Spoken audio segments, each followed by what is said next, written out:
वालेकुम students, second year physics 2021 model paper कर रहा हूँ। Section B, question number 6। Question थोड़ा लेंथी है, तो आप इसको सेंटेंस बाय सेंटेंस करें तो आपके लिए आसानी हो जाएगी। तो पहला सेंटेंस मैं पढ़ता हूँ और उसमें से जो डेटा है वो निकालते हैं। A building has 5 electric bulbs of 100 watts each. तो ये इस यूनिट से पता चलता है, लिखा हुआ है वॉट्स। वॉट है पावर का यूनिट, इसका मतलब है पावर ऑफ बल्ब गिवन है। तो मैंने लिख दिया भाई पी बी 100, ईच लिखा है, यानी एक बल्ब का पावर 100 है, लेकिन हमारे पास 5 बल्ब है तो मैंने 5 से मल्टीप्लाई किया, टोटल पावर ऑफ बल्ब हमें मिल गई। अब आगे बढ़ते हैं। Next sentence, 10 fans of 60 watts each। Again power given है, इस दफा फैन का पावर गिवन है। पावर ऑफ फैन 60 है तो 60 लिख दिया, लेकिन 10 फैन है तो 10 से मल्टीप्लाई किया तो टोटल पावर आ गया। Next sentence, 10 tube lights off 40 watts। Tube lights का भी पावर गिवन है 40, तो पावर ऑफ एल लिख दिया, यानी लाइट 40 लिख दिया मैंने, लेकिन 10 ट्यूब है तो 10 से मल्टीप्लाई करेंगे, टोटल पावर आ गया। And 1 electric iron of 1000 watts। Power of iron भी गिवन है 1000 है और एक ही है, तो 1 से मल्टीप्लाई करेंगे तो यही वैल्यू आएगी। तो 4 डिवाइस आपके पास है और हर एक का पावर आपको गिवन है। मजीद देखते हैं कि क्या डेटा मालूम है। Find the number of units, क्या फाइंड करना है ये हम एंड में लिखते हैं, अभी डेटा निकालना है। यूज्ड इन 30 डेज, ये 4 डिवाइसेस आप यूज करेंगे टोटल टाइम 30 डेज तक के लिए। तो टोटल टाइम आपके पास है 30 डेज, लेकिन टाइम का स्टैंडर्ड यूनिट है सेकेंड, इसको यूनिट कन्वर्जन की ज़रूरत है यहाँ पर। तो मल्टीप्लाई बाय 24 करेंगे, हर दिन में 24 आवर है, तो मल्टीप्लाई बाय 24 करेंगे तो आवर में कन्वर्ट होगा। हर आवर में 60 मिनट है, मल्टीप्लाई बाय 60 करेंगे, फिर हर मिनट में 60 सेकेंड है, तो मल्टीप्लाई करेंगे तो टोटल टाइम स्टैंडर्ड यूनिट यानी सेकेंड्स में आ जाएगा। लेकिन अगर आप नोट करो यहाँ पे 24 की जगह मैंने लिख दिया है 4। क्यों? क्योंकि आगे अगर पढ़ो आप 30 दिन तो आप चला रहे हैं, लेकिन इसमें लिखा हुआ इफ ऑल दी अप्लायंसेस यानी आपके पास जितने भी डिवाइस है are used 4 hours a day, यानी सिर्फ 4 घंटे आप यूज कर रहे हैं, तो इसलिए आप 24 आवर नहीं लिखेंगे, आपको सिर्फ 4 आवर यूज कर रहे हो आप, तो आप 4 आवर लिखेंगे, इसलिए 4 से मल्टीप्लाई। तो ये तो हो गया टोटल टाइम। आगे लिखा है find the expenditure if the electric rate per unit is 90 पैसा। रेट भी बता दिया, एक और डेटा भी आपको दिया हुआ है यहाँ पे। ये बोल रहे एक यूनिट इलेक्ट्रिसिटी अगर आप यूज करो तो 90 पैसे लगेंगे। आप बिल जो हमारा बनता है वो तो रुपये में बनता है ना, इसने पैसे में दिया है, तो क्या करना पड़ेगा, पैसे को रुपीस में कन्वर्ट करना पड़ेगा, यानी यहाँ पे भी एक कन्वर्जन की ज़रूरत है। कैसे करेंगे आपको पता है, 1 रुपये में 100 पैसे होते हैं, तो अगर आपको रुपये पैसे में कन्वर्ट करना हो तो फिर मल्टीप्लाई बाय 100 करेंगे, मल्टीप्लाई बाय 100। और अगर पैसे को रुपीस में कन्वर्ट करना है तो रिवर्स प्रोसेस होगा, डिवाइडेड बाय 100 करना है। तो यहाँ पर पैसे को आपने रुपीस में कन्वर्ट किया है तो आपको 100 से डिवाइड करना है। तो ये आपके पास रेट आ गया बेटा रुपीज में। अब सारे डेटा हमने लिख दिए, जितने यूनिट कन्वर्जन्स की ज़रूरत थी वो भी हमने कर लिया।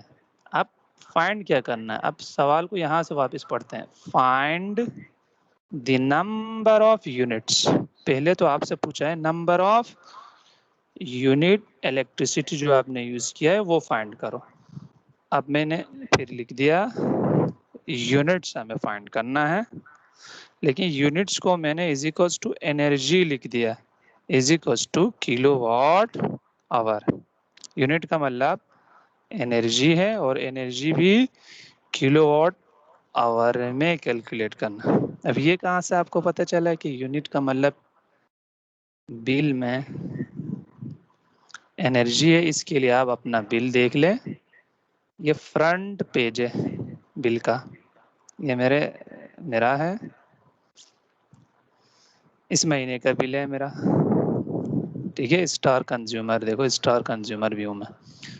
तो इन शॉर्ट ये कि जो फर्स्ट पेज पे अगर आप देख लो यहाँ पर यूनिट्स लिखा हुआ 153। अब सेकेंड पेज पे अगर देख लो बैक साइड पे, तो इसकी डिटेल लिखी हुई है कि ये 153 क्या है।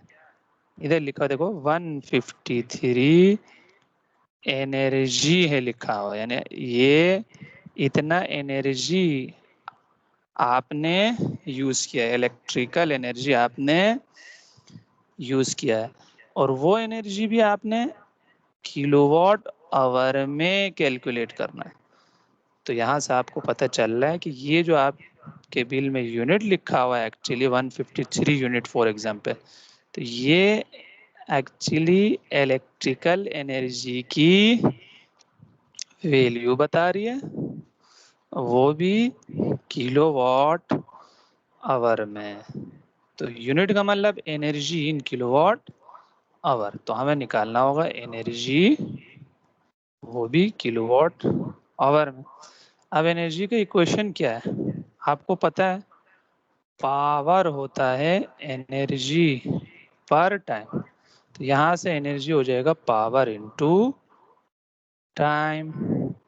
तो फिर यूनिट का मतलब energy, energy is equals to P into T, यानी हमें डेटा के बाद अब इक्वेशन भी पता चल गया। तो हमें एनर्जी फाइंड करना है इस इक्वेशन से, लेकिन टोटल एनर्जी फाइंड करना है। चार आपके पास डिवाइस है, तो पहले आपको टोटल पावर फाइंड करना होगा, फिर टोटल टाइम से मल्टीप्लाई करेंगे तो टोटल एनर्जी आएगा। तो पहले मैं करता हूँ टोटल पावर। चार डिवाइसेस थे, बल्ब का पावर मालूम है, फैन का पावर मालूम है, ट्यूबलाइट्स के पावर मालूम है, और आयरन का पावर मालूम है। तो टोटल पावर मालूम करना है तो इन सबको सम करते हैं, तो ये आपके पास आया टोटल पावर। अब आप एनर्जी का इक्वेशन लगाओ, energy power into time, power भी ऊपर हमने कैलकुलेट किया है और टाइम तो डेटा में गिवन है, तो आपके पास एनर्जी की वैल्यू आएगी जूल्स में। लेकिन अभी हमने देखा कि एनर्जी को आपने फाइंड करना है जब आप बिल कैलकुलेट कर रहे हैं, तो एनर्जी को आपने फाइंड करना है किलोवाट आवर में। अब कैसे कन्वर्ट करें, एक किलो वाट आवर एनर्जी का यूनिट है, जैसे जूल एनर्जी का यूनिट है, ये भी एनर्जी का यूनिट है। इस एनर्जी यूनिट को कहते हैं कमर्शियल यूनिट, यानी जब आप ज्यादा एनर्जी इस्तेमाल करेंगे थे तो ये वाला यूनिट यूज करेंगे, किलोवाट आवर, ये बड़ा यूनिट है।